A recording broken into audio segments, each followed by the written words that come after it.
9월 새 학기가 시작됐습니다.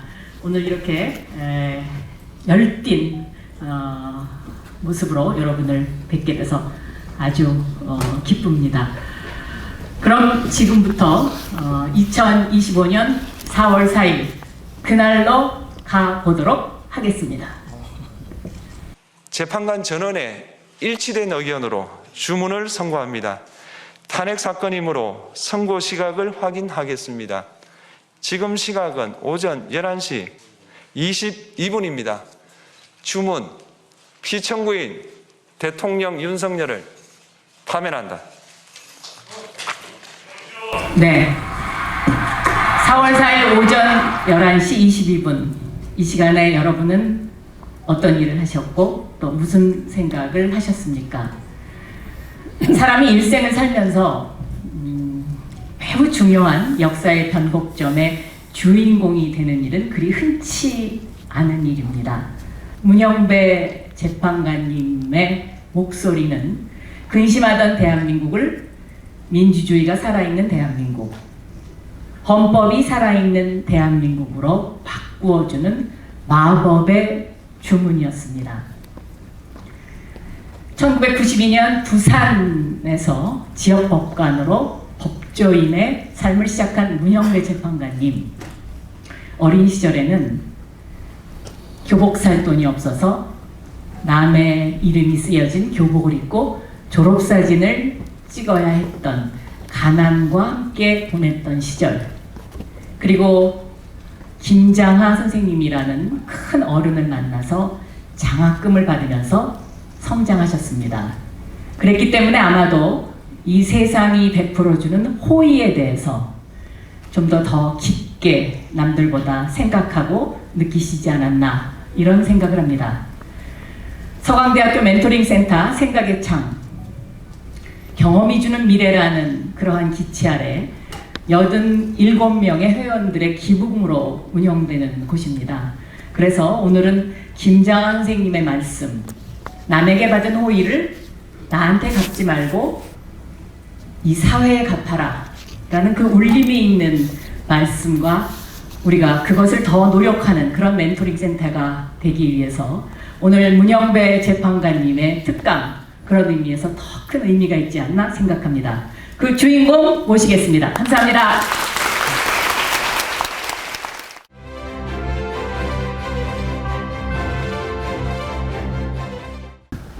예, 6월 달에 김상용 교수님이 서강대에 와서 강연을 좀 해달라고. 근데 사실 제가 김상용 교수님을 그때까지만 해도 몰랐거든요. 그래서 이게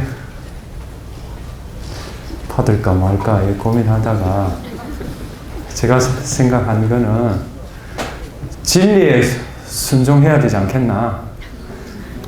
서강대의 교훈에 따라 진리에 순종하자 이렇게 생각했고요. 6월이고 지금 9월이니까 시간이 많이 지났잖아요. 계속 무직으로 여러분 앞에 서려니까 조금 그래서 제가 책을 한 권 냈습니다. 지금은 유직입니다. 네. 헌법소원과 민주주의 이걸 이제 해야 되는데요. 제가 실제로 그 재판을 했을 때 일어난 일입니다. 그 어떤 부부가 피고예요. 그리고 1심에서 졌어요. 그분이 저희 법정에 가서 하는 말이 자기 아들이 교통사고를 내서 죽었습니다. 그것도 억울한데 아들이 남긴 빚까지 내가 떠안아야 되냐 이렇게 말을 했어요. 그래서 우리가 면밀히 조사해 본 결과 그분은 이길 방법이 없었어요. 이유는 우리나라는 사망한 날로부터 3개월 내에 상속 포기 신고를 하지 않으면은 빚을 떠안게 되어 있었습니다. 그분은 상속 포기를 하지 않았어요. 이유는 상속 포기 제도 자체를 몰라요.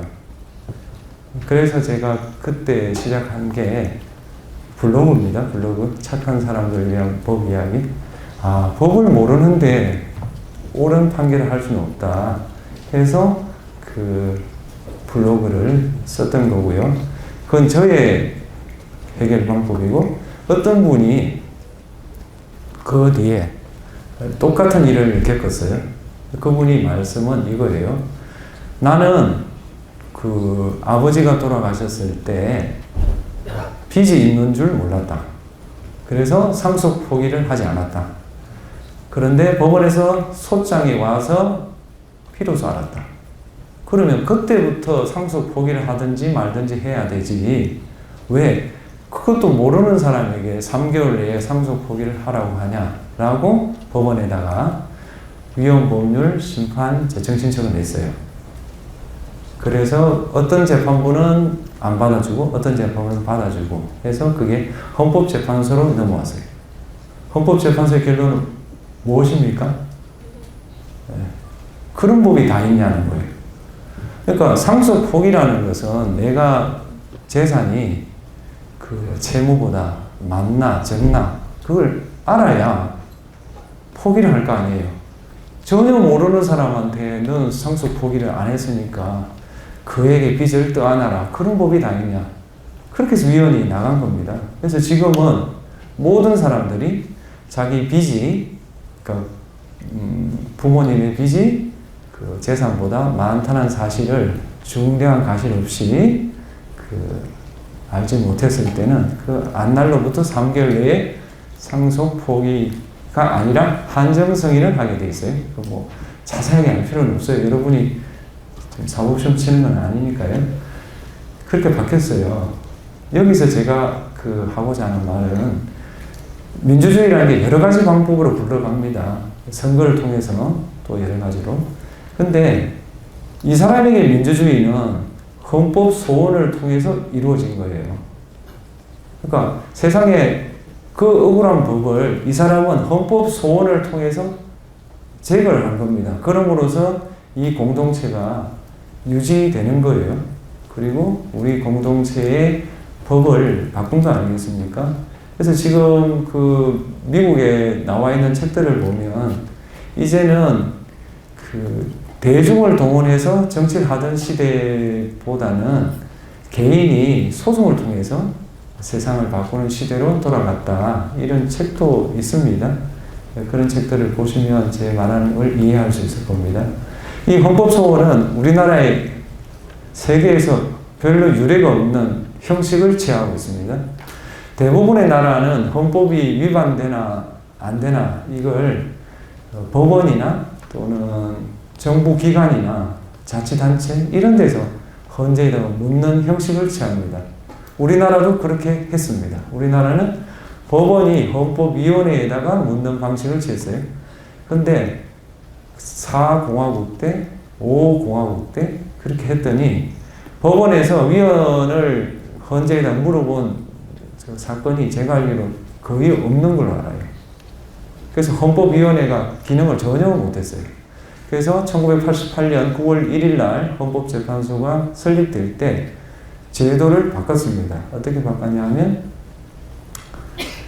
당사자가 법원에다가 먼저 신청을 합니다. 그래서 판사가 위헌 여지가 있다 싶으면 재판을 중단하고 헌재에다가 사건을 물어보는 겁니다. 이게 위헌입니까? 그래서 위헌이 나면 어떻게 하면 되겠습니까? 그 위헌의 결과에 따라서 재판 진행을 하면 됩니다. 근데 만약 판사가 합헌이다 생각하면 재판을 계속 할 거 아니에요? 그러면 이 경우에 이 당사자는 헌법재판소에 헌법소원을 내게 되어 있습니다. 그러면 헌법재판소에서 위헌 결정이 날 때쯤 재판이 확정되어 있을 가능성이 높아요. 그럴 때 어떻게 하면 되겠습니까? 예, 재심을 하는 겁니다. 그러니까 그 법률에 따라서 판결이 선고되고 확정이 됐어요. 근데 나중에 그 법률이 위헌이 됐어요. 그러니까 재심을 허용하라. 이게 우리나라 제도입니다. 그런데 여기서 문제가 생깁니다. 헌법재판소가 한정위헌 결정을 해요. 한정위헌 결정은 간단하게 말하면 그 조문 전체가 위헌이 아니라 그 조문을 이렇게 해석하면 위헌이다. 이렇게 선언하는 거예요. 근데 해당 법원이 그렇게 해석을 했다 가정합시다. 그러면 헌재의 생각은 그 그건 재심 사유를 들어줘야 돼요. 그런 뜻 아니겠어요? 근데 대법원이 그렇게 생각을 안 해요.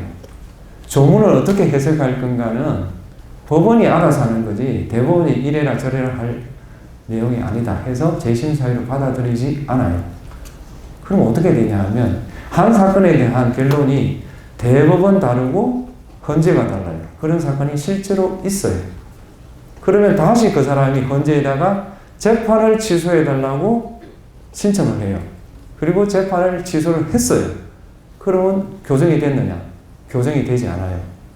우리나라 법은 법원에서 재심을 해가지고 판결을 고치지 않는 한 판결은 그대로입니다. 그래서 지금 실제로 계류 중인 사건 중에 헌재 결론 다르고 대법원 결론 다른 게 있어요. 그러면 누가 죽냐? 당사자 죽는 거예요. 그 사건은 제가 알기로 세금이 몇백억짜리 사건이에요. 그 사건이 지금 계류 중이에요. 그럼 이 문제를 어떻게 해결할 건가? 이 점에 대해서 어느 국회의원은 재판 소원을 전면적으로 도입해야 된다. 다시 말하면 대법원 판결에 문제가 있으면 헌법재판소로 가져가자. 이게 재판 소원이에요. 그렇게 주장하는 분이 있어요. 저희 생각은 그건 사심제가 될 가능성이 높다. 오히려 아까 말한 대로 한정위원 결정이 나면 재심을 하도록 법률을 개정하는 게 좋겠다. 그게 그 민주당의 윤건영 의원이 발의한 법안입니다. 그렇게 하는 게 어떤가 하는 게 뭐 제 생각인데 제가 뭐 결론을 내릴 입장은 아니고 제 생각은 그렇습니다. 헌법소원에 따라서 위헌 결정이 난 게 많습니다. 많지만 한 3가지 정도를 제가 그 교재에 그 써놨고요. 오늘 그 뭐 질의응답이 많다고 해서 한 가지만 하겠습니다. 그 3번째 사건 하겠습니다. 후보자 비방죄. 후보자 비방죄는 그 사실이 진실이건 허위건 상대 후보를 그 비판하는 그런 내용이면은 처벌을 하는 그런 죄입니다. 지금은 없어졌습니다. 왜냐하면 위헌이 났기 때문에 그렇죠. 이 사건을 심리할 때 계류 중인 사건이 개혁신당의 이준석 의원이었어요. 이준석 의원이 상대 후보가 갭 투자를 하였다라고 그 발언을 했어요. 그러니까 저쪽에서 그게 후보자 비방죄에 해당된다고 고발을 했습니다. 그리고 뭐 수사가 되고 뭐 이럴 거 아니에요. 근데 제 의문은 그거였습니다. 이준석 의원이 상대방에 대해서 갭 투자를 했다라고 말하면 상대 후보는 갭 투자를 안 했다는 사실을 입증을 하면 되고 그 모두를 유권자한테 공개하면 유권자가 판단하면 되지 왜 거기 수사기관이 들어가냐는 겁니다. 한참 선거를 하고 있는데 수사기관이 수사를 한다는 그 자체가 이미 선거를 뒤집어 엎을 수가 있어요. 그리고 수사기관의 수사가 늘 공정하다 평가를 받는 건 아니에요. 그리고 선거라는 게 본질적으로 나는 띄우고 상대만 깎아내리는 거예요. 그럼 어디까지가 비방이고 어디까지가 선거운동인지 그 가리는 게 쉽지 않아요. 이게 그때 제 생각이었어요. 근데 이렇게 하면 위헌이 나게 부족해요. 왜냐하면은 이거와 비슷한 죄가 뭐냐면 명예훼손죄예요. 명예훼손죄하고 거의 비슷해요. 근데 명예훼손죄가 그 당시 하폰이에요. 그럼 하폰이면 하폰에 가담했던 재판관이 계실 거 아니에요. 그 재판관들이 계시는 한 이 죄가 위헌이 날 수가 없어요. 그래서 우리 쪽에서 생각한 아이디어가 이거예요. 명예훼손죄는 법정형이 후보자 비방죄보다 낮아요. 그리고 명예훼손죄는 벌금형이 선고되어도 후보 당선이 무효가 되지 않아요. 근데 후보자 비방죄는 법정형도 높을 뿐만 아니라 벌금 100만 원 이상이면 당선이 무효가 돼요. 근데 우리가 볼 때는 명예훼손죄는 피해자가 일반인이에요. 근데 후보자 비방죄는 피해자가 후보예요, 후보.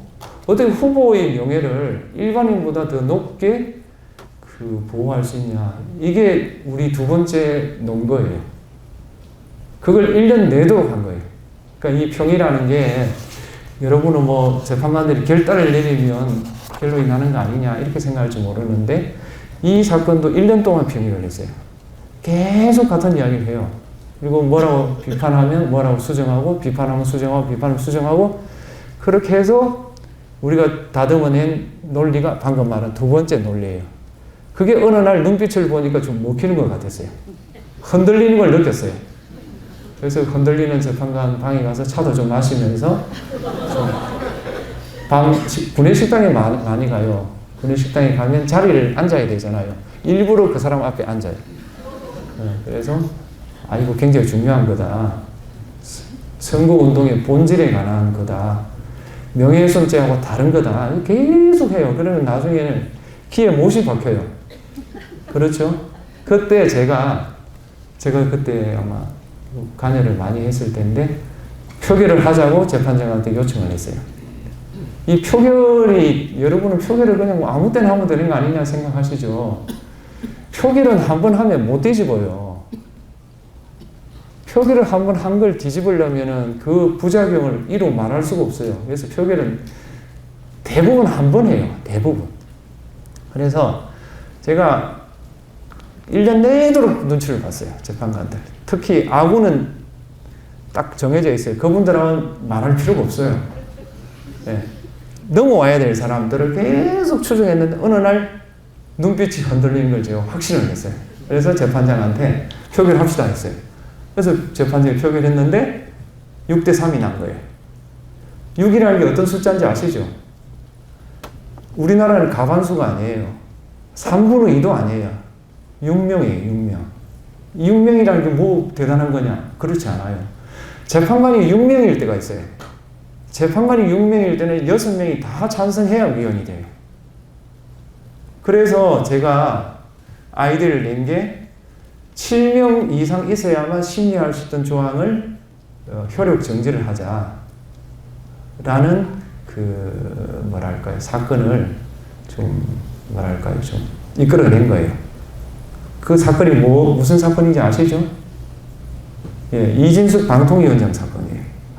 이진숙 방통위원장이 탄핵 재판을 받고 있어요. 그런데 재판관 3명이 임기 만료가 다 되어 가요. 그러면 어떻게 돼요? 6명밖에 안 남아요. 6명밖에 안 남으면 모든 재판이 다 중단이에요. 그 당시 법률에 따르면. 그러면 어떻게 되냐? 이진숙 방통위원장은 직무 정지 상태에서 그냥 그대로 가는 거예요. 그게 이상하지 않냐? 저는 이상하다고 생각했어요. 그래서 제가 그 해당 재판에서 대리인한테 뭐 좀 이상하지 않냐? 당신의 대처 방안이 뭐냐? 해서 그에 대한 헌법 소원과 가처분 신청이 들어왔어요. 그래서 우리가 7명 이상 있어야만 심리할 수 있던 그 조항을 효력 정지를 시켰어요. 그래서 6명이 재판을 한 거예요. 이진숙 탄핵 사건을. 근데 그때 이른바 진보 인사예요. 진보 인사가 저를 가리켜서 탄핵감이라고 했어요. 저렇게 이진숙 같이 좀 문제 있는 사람의 재판을 빨리 하기 위해서 힌트를 줘서 그 조항을 정지를 시켰으니 저건 탄핵감이 아니냐라고 말했어요. 그 유튜브도 남아있어요. 그래서 제가 말했어요. 두고 봐라고. 그런데 여러분 어떻게 됐습니까? 대통령이 탄핵된 거예요. 그 당시에 재판관이 몇 명인지 아세요? 6명이에요. 만약에 그 가처분이 없었다면 어떻게 돼요? 대한민국은? 아무것도 못해요. 이게 중요한 거예요. 이게 12월 14일 날 대통령 탄핵 소추가 됐어요. 근데 우리들이 그 법률 조항 7명 이상 있어야만 심리할 수 있다는 그 조항을 효력 정지를 시키지 않았더라면 대한민국은 아무것도 못해요. 개혁이란 그렇게 하는 겁니다. 개혁이라는 건 당장 떨어지지 않은 문제를 미래를 생각하면서 다각도로 연구해서 내놓는 거예요. 그 계획에 따른 권리는 어느 누구도 주장할 수 있는 거예요. 제가 이진숙 장관에게 부여한 권리는 탄핵소추 국회를 위해서도 사용되는 거예요. 근데 왜 저보고 탄핵감이라고 그런 말을 해요? 그렇게. 저는 그 지성에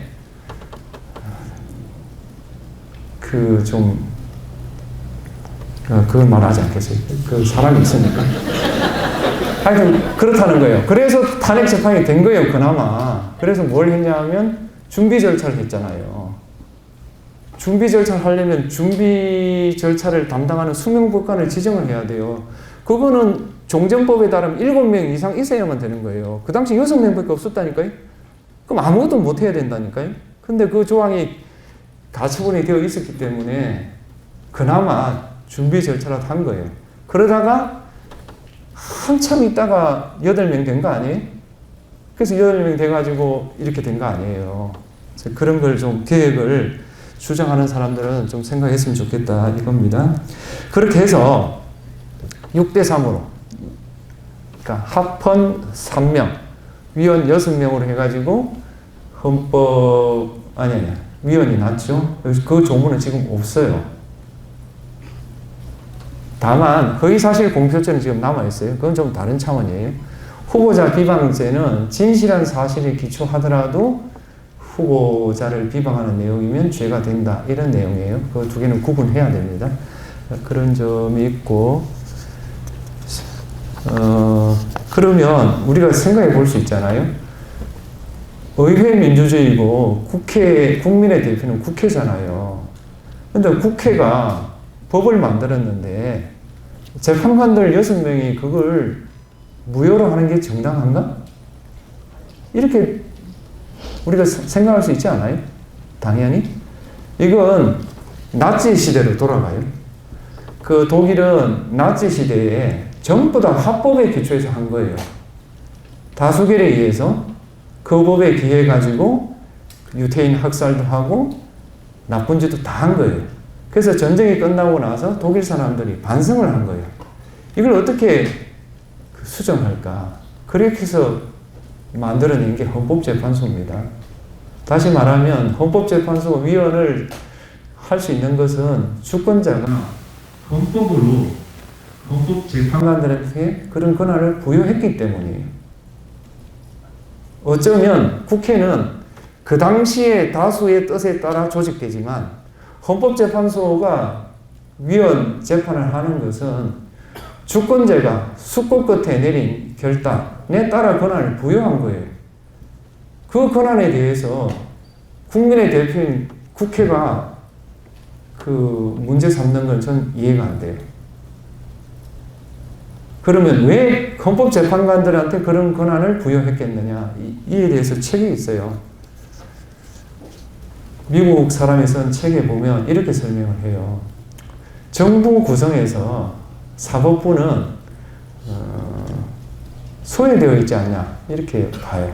그러니까 정부라는 건 대체로 보면 대통령과 국회 이렇게 주로 구성하지 사법부가 뭐 그런 뭐 칼을 가지고 있는 것도 아니고 직업을 가지고 있는 것도 아니에요. 그러니까 다수의 뜻에 통과된 법이 문제라는 걸 지적하는 데 적합하다 이렇게 봤고요. 두 번째는 재판관은 자기 직을 유지하는 데 관심이 적다 이렇게 본 거예요. 그러니까 국회의원들은 다음 선거에서 내가 이기느냐 지냐 이게 관심이 커요. 예를 들면 동승동본 불운. 동승동본 불운이 뭔지 아세요? 우리나라의 김해 김씨가 300만 정도 된다고 그래요.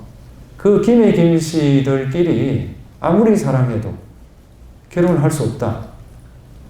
이런 민법이 있어요. 이게 이해가 돼요, 여러분? 그런 법이 있었다니까요. 그 법을 누가 봐도 위헌이잖아요, 누가 봐도. 근데 그걸 안 고치는 거예요. 근데 누가 고쳤느냐? 누가 고쳤습니까? 헌법재판관들이 고친 거예요. 그걸 헌법 불합치를 했죠. 왜냐? 헌법재판관은 임기가 정해져 있어요. 6년이에요. 연임된 사람 거의 없어요. 6년이면 끝인 거예요. 내 임기가 보장되어 있기 때문에 이 결정을 한다고 해서 내가 연임이 되냐 안 되냐 이렇게 생각하는 사람 아무도 없어요. 그렇게 되면 적합하다는 거예요. 근데 국회의원들은 어떻게 하냐? 이걸 행사했을 경우에 내 그 재선에 자기 선거에 도움이 되냐 안 되냐 이걸 생각하게 돼 있다는 거예요. 그럼 그럴 수밖에 없어요.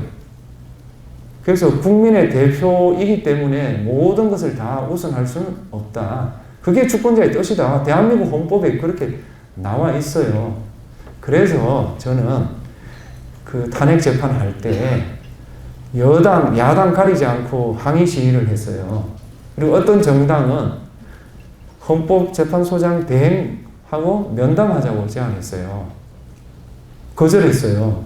이유는 면담을 해가 어떻게 하려고요?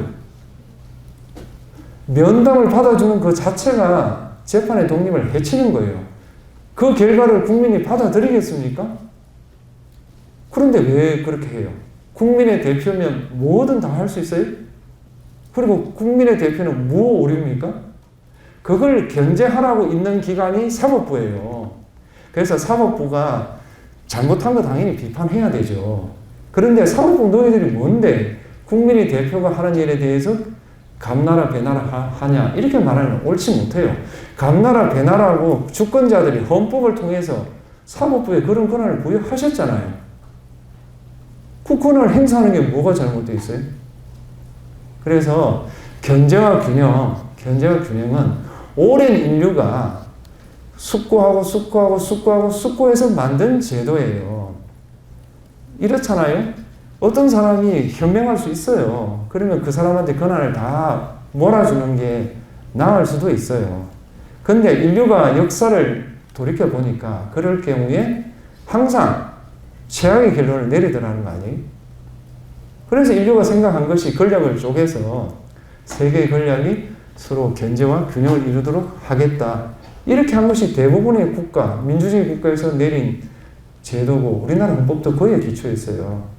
그래서 사법부의 권한에 대한 존중 없이 사법부 권한에 대한 그 관용 없이 이른바 개혁을 하는 것은 저는 좀 생각을 해봐야 된다. 그렇게 생각해요. 그 다음에 30분까지 잠깐 할까요? 예, 5분 남았죠. 5분이 남았는데요. 간단하게만 한번 살필게요. 두 번째 주제가 그거예요. 그 성폭력 피해자들은 옛날에 그 수사기관에서 한번 진술하면 그 녹화 영상이 증거가 되도록 돼 있어요. 근데 우리가 그 위헌을 했어요. 저도 당연히 위헌에 가담했고요. 욕을 엄청 먹었어요.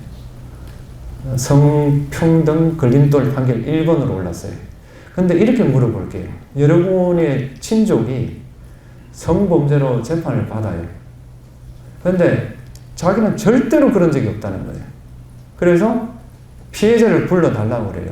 근데 그 피해자가 미성년자예요. 얘도 미성년자예요. 그러니까 그 법에 따라서 부를 수가 없다는 거예요. 대신에 수사기관에서 녹화한 영상이 있으니까 그걸 틀어보라는 거예요. 그럼 어떻게 질문을 해요? 질문할 방법이 없어요. 재판이라는 것은 당사자를 납득시키는 절차예요. 그런데 당사자가 주요 증인한테 질문 없이 그 판결을 받아들여라? 저는 좀 이해가 안 됐어요. 그래서 우리가 입법례를 조사해 봤어요. 이런 입법례를 가지고 있는 나라가 있나? 우리가 찾아본 바에만 딱 한 나라가 있었어요. 그런데 그게 유럽 인권 최고재판소에 가서 위헌 결정이 났어요. 그래서 이건 재판받을 권리, 반대 신문권 보장에 어긋난다 해서 어렵게 6대3으로 결론이 났어요. 그럼 우리가 그러면 항상 피해자가 법정에 나오라는 뜻이냐? 그게 아니에요. 우리 뜻은 뭐냐 하면 수사를 받을 때 피의자의 변호인에게 질문할 권리를 부여하라는 거예요. 그럼 그게 가능하냐? 가능해요. 증거 보전 절차를 취하면 돼요. 증거 보전 절차는 피해자는 그냥 그대로 계시면 돼요. 해바라기 센터나 어떻게 그대로 계시면 되고 피의자와 변호인이 법정을 가요. 검사가 법정을 가요. 그리고 이렇게 이른바 화상으로 이렇게 질문을 하는 거예요. 그러면 그 서류가 있을 거 아니에요? 그 서류를 법원에서 증거로 쓰는 거예요. 그러니까 피해자는 한 번 나오는 건 똑같아요. 다만 피의자의 변호인에게 질문할 기회를 준다는 거예요. 너무 가혹하지 않냐? 가혹한 거는 맞아요. 그러나 어떤 나라도 피의자 변호인에게 정인 신문권을 부여하지 않는 나라, 문명국 아니 선진국에서 우리가 찾아본 바에 의하면 없어요. 그리고 대안이 있잖아요. 그러니까 이런 일을 하기가 쉽지 않아요. 왜냐하면 그 미성년자가 수사기관에서 진술 한번 하면 그 녹화 영상을 법원에 제출할 수 있는 제도, 그게 엄청난 찬사를 받은 제도예요. 그러니까 다른 나라에 유례가 없이 피해자의 인권을 보호하기 위한 획기적인 제도다, 이렇게 선전을 했어요. 저도 기억나요. 그걸 국회의원들이 고칠 수는 없어요. 근데 제가 볼 때는, 우리 6명이 볼 때는 그건 우리 헌법에 그 공정한 재판을 받을 권리에 어긋난다고 봤어요. 그리고 외국 나라에 조사를 해봐도 그런 제도를 갖고 있는 나라는 없고, 마지막으로 대안이 있다. 피해자도 보호하고 피의자도 보호하는 대안이 있다. 그렇게 해서 우리가 어렵게 위헌을 한 것이지 피해자 보호를 외면한 건 아닙니다.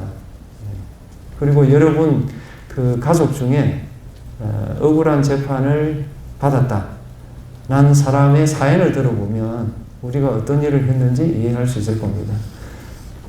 개혁이라는 것은, 인권이라는 것은 입장을 바꿔보는 거예요.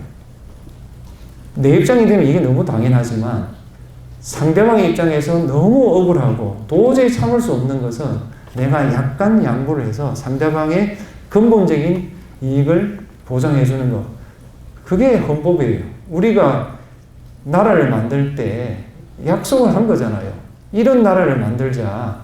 그게 이른바 사회계약 아니에요? 사회계약이 바로 헌법입니다. 우리는 책에서 존 로크의 사회계약, 루스의 사회계약 다 좋다고 하잖아요. 그게 헌법이에요.